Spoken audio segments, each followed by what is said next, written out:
Olá, para quem não me conhece, meu nome é Tainá e esse é o nosso terceiro vídeo sobre redação do Enem. Para entender o que eu falo aqui hoje, você precisa assistir os 2 vídeos anteriores que estão disponíveis no canal do Edson Luiz. Hoje a gente vai falar sobre a parte mais importante da redação, que é a argumentação. Lembrando que a gente já viu os primeiros passos para desenvolver a nossa escrita lá, e a primeira coisa que a gente tem que ter no nosso planejamento é o quê? É a tese. Por que eu tô falando isso? Porque é a partir da tese que a gente desenvolve os nossos argumentos. Então vamos lá. Mas e aí? O que é argumentar? A gente faz isso o tempo todo na nossa vida, então não é uma coisa tão difícil assim de entender. Em termos mais bonitinhos, quando uma pessoa tenta convencer a outra da verdade que se está afirmando, isso é uma argumentação. Para facilitar aí a nossa vida, o que a gente tem que fazer no nosso texto? Convencer o nosso leitor de tudo que a gente fala. Mas como é que a gente convence alguém de alguma coisa? Vamos supor que hoje é uma quinta-feira e um amigo seu te mandou uma mensagem chamando para vocês irem a uma festa que vocês já compraram ingresso. Só que faz tanto tempo que você comprou esse ingresso que você já até esqueceu dessa festa e nem vai poder ir mais.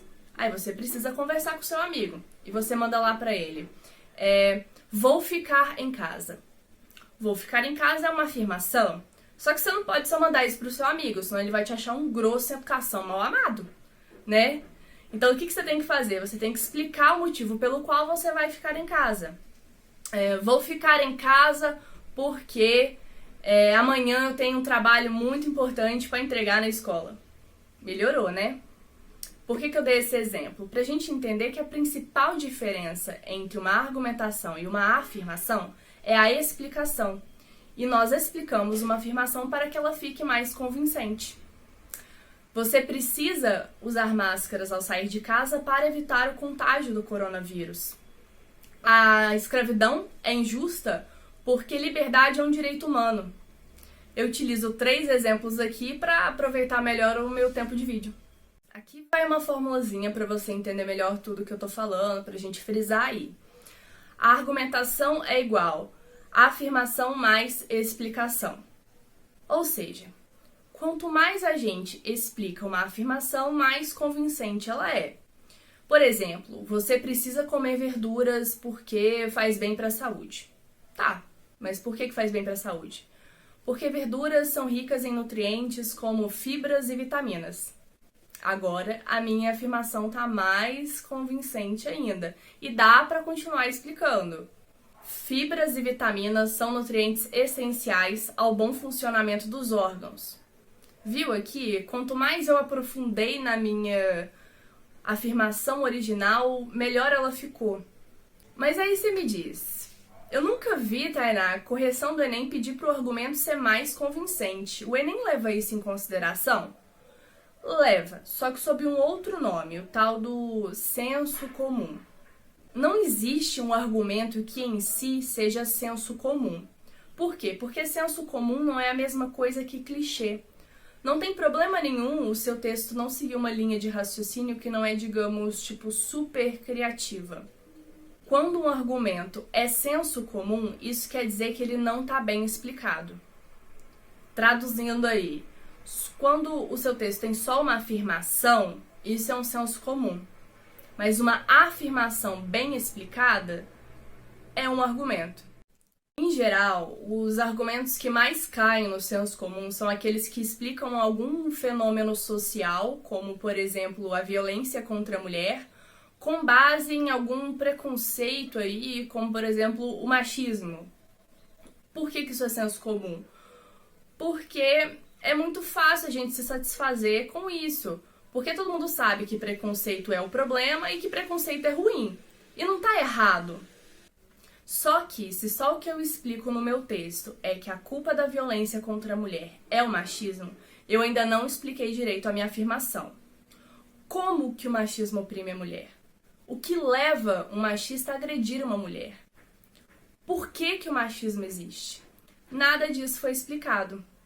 Então, para fugir do senso comum, a gente precisa explicar tudo o que a gente afirma no texto, principalmente o que te parecer óbvio.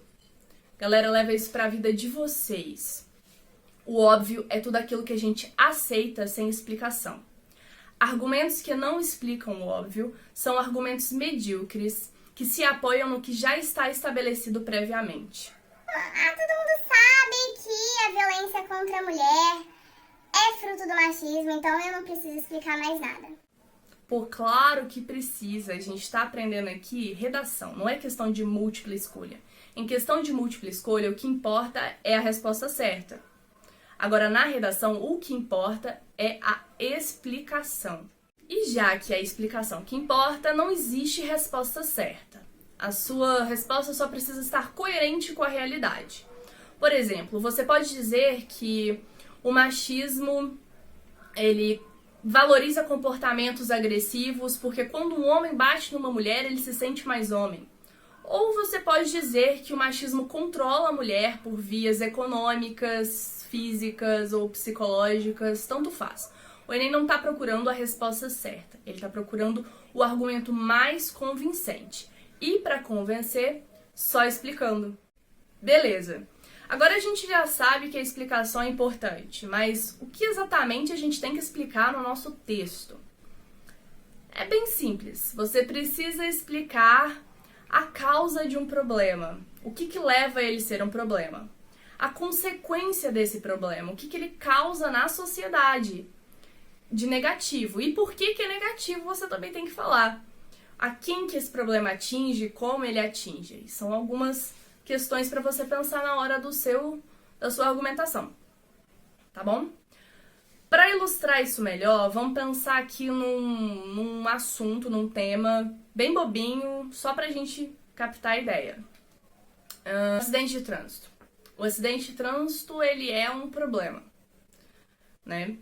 O que causa o acidente de trânsito?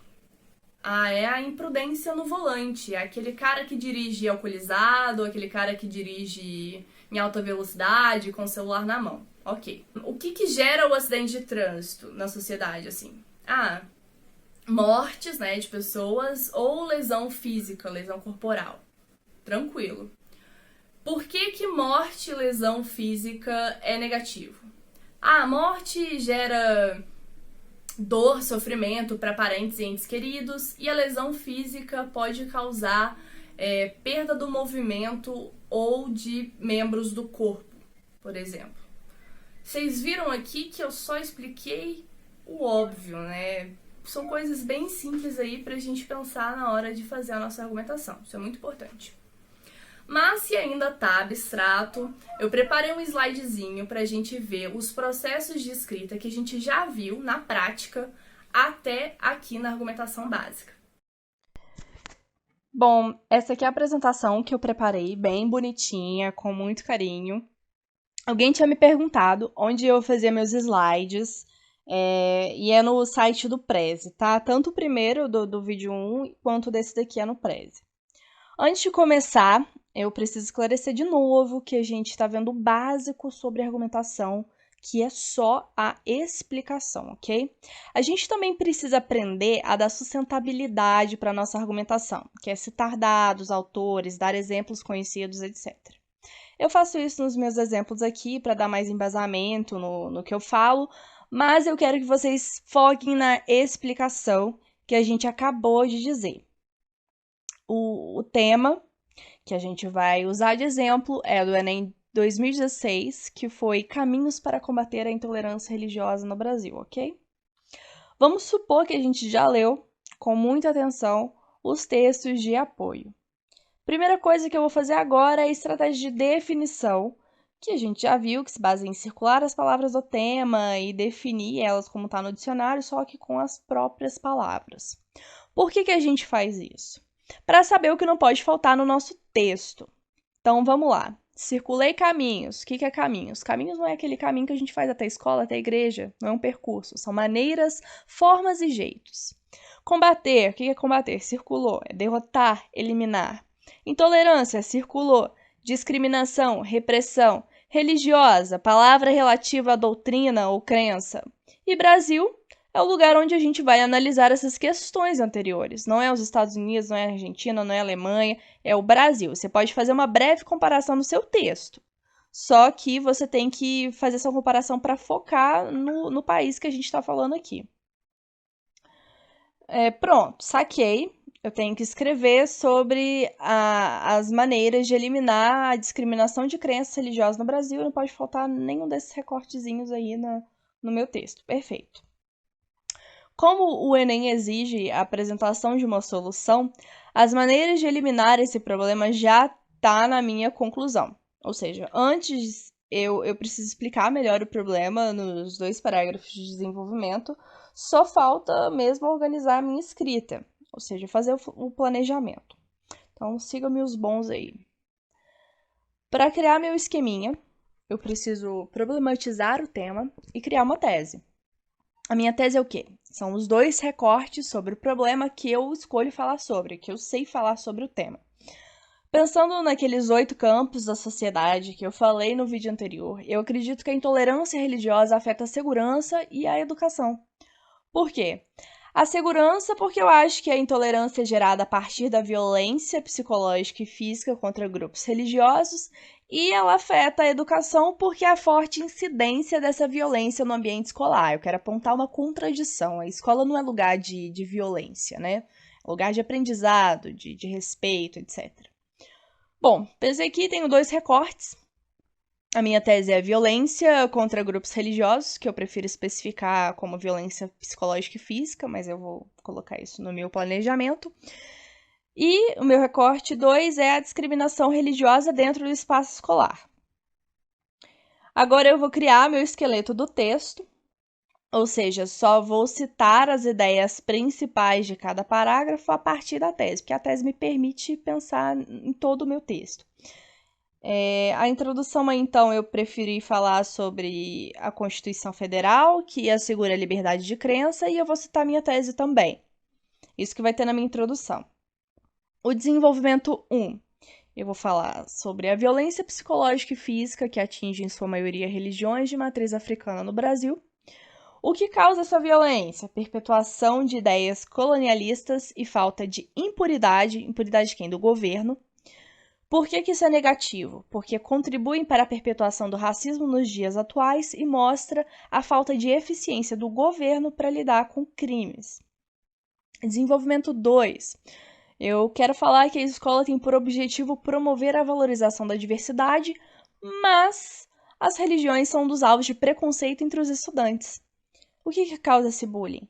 A manifestação da discriminação no espaço escolar e falta de atividades que trabalhem o respeito às crenças. Por que isso é negativo? Porque afeta o bem-estar e a aprendizagem dos estudantes. A conclusão eu não vou aprofundar, a introdução também não, porque não é assunto do vídeo, tá? Mas fica de dica prévia para vocês aí na conclusão. Eu apresento meu problema sobre o governo e a escola, então a minha proposta de solução tem que ser sobre esses 2 agentes sociais. Vamos ver aqui. Como conclusão, a gente tem que solucionar os problemas que a gente apresentou no nosso texto. Quem que vai solucionar? O governo. Qual parte do governo? Porque o governo é muito amplo, então é o Poder Judiciário, que vai fazer o quê? Vai investigar casos de impunidade sobre intolerância religiosa. Como? Por meio de fiscalizações no cumprimento das leis e abertura de mais canais de denúncia. A escola. Que instituição que é essa? Instituição de ensino. Que vai fazer o quê? Vai fomentar o pensamento crítico. Como? Através de um maior engajamento pedagógico às disciplinas de filosofia e sociologia. Falta detalhar um pouquinho mais essas minhas propostas, colocar os efeitos esperados, mas, enfim, esse não é o foco. E esse aqui é o meu esqueminha. Agora eu preciso juntar minhas ideias em frases coerentes e coesas e formar a minha argumentação. Lembrando que só explicação não é suficiente, a gente precisa sustentar o nosso argumento com exemplos, citações, teorias, dados, etc. O que você tiver em mente. Os dados você pode pegar, inclusive, dos textos de apoio, tá? Você só não pode copiar, mas os dados você pode citar. Eu também poderia mostrar minha introdução e a conclusão prontinhas aqui nos slides, porque elas já estão praticamente prontas no meu esqueminha, como vocês já viram, mas o foco aqui é o desenvolvimento, então vai ficar para uma outra hora para a gente falar sobre essas 2 partes aí. Então, o meu desenvolvimento 1 vai ficar assim. Durante o período de colonização do Brasil, os portugueses não aceitavam as crenças dos índios e os catequizaram, assim como no período da escravidão, no qual proibiam os negros de cultuar seus deuses. Sob esse prisma, é possível afirmar que a intolerância religiosa tem raízes históricas, principalmente porque a maioria de casos desse crime ocorrem contra religiões de matriz africana. Esses grupos religiosos sofrem ataques de violência física e psicológica e também enfrentam a impunidade por parte do governo. Nesse sentido, a ineficiência do poder judiciário contribui para a perpetuação do racismo estrutural em casos de discriminação religiosa. Comentários aí. Vocês perceberam que eu não segui à risca o meu planejamento, né? Não tá na ordem, eu mudei alguma coisa ou outra, mas encaixei ele todo aqui. Outra coisa, quem lembra do primeiro vídeo e tem a formulazinha dos parágrafos, percebeu que eu alterei a ordem dessa formulazinha. Primeiro eu contextualizei a história de opressão religiosa, liguei esse fato ao meu primeiro recorte da tese, que foi violência contra grupos religiosos, em vez de citar primeiro o recorte da tese e depois explicar ele. E eu ainda disse quais grupos, né? Porque a gente precisa especificar quais religiões são afetadas, né? Já que eu citei a história, ela tem que ter a ver com o que eu tô falando. Eu também expliquei por que isso ainda acontece, né? Que no caso é a ineficiência do governo, e finalizei por que ela é negativa. O meu desenvolvimento 2 ficou assim. Além disso, percebe-se a problemática social acerca da intolerância sobre crenças refletida no espaço escolar. Dentro desse contexto, as vítimas são alunos coagidos a fazer orações cristãs e a retirar adereços relacionados às religiões afro-brasileiras. Também há registros de demissão ou afastamento de professores adeptos de religiões minoritárias ou que abordaram conteúdos relacionados a essas crenças em classe, entre outras infrações que frequentemente são divulgadas pela imprensa. Dessa forma, pode-se dizer que as instituições de ensino não cumprem seu papel na valorização da diversidade cultural, seja pela falta de atividades que trabalhem o respeito às crenças religiosas, seja pelo ambiente que reproduz opressões e que, consequentemente, afetam o bem-estar e aprendizagem dos estudantes. Comentários aí bem rapidinho para a gente finalizar. Aqui eu cheguei citando mesmo o segundo recorte já de cara. Citei os exemplos para dar embasamento e aí expliquei por que essas escolas não cumprem seu papel. Finalizei o parágrafo colocando os efeitos negativos desse problema nas instituições de educação. Bom, essa é a minha contribuição na escrita. Vocês viram que eu peguei desde lá do início que a gente aprendeu sobre o processo de produção de texto até o conteúdo de hoje. Eu espero que tenha dado para visualizar aí o que eu estou dizendo, porque eu detesto ficar muito abstrata aí nas ideias, enfim. Valeu! Bom, por hoje é só. Muito obrigada por assistir. Se você tem alguma dúvida, crítica ou sugestão, deixa aí nos comentários. Se você curtiu, gostou, adorou, se informou, viu utilidade nesse vídeo ou no nosso canal, se inscreva, deixa aquele joinha, ativa o sininho, aquelas coisas que todo mundo já sabe. Enfim, aí, lavem as mãos sempre, fiquem em casa o máximo possível, né? E é nóis!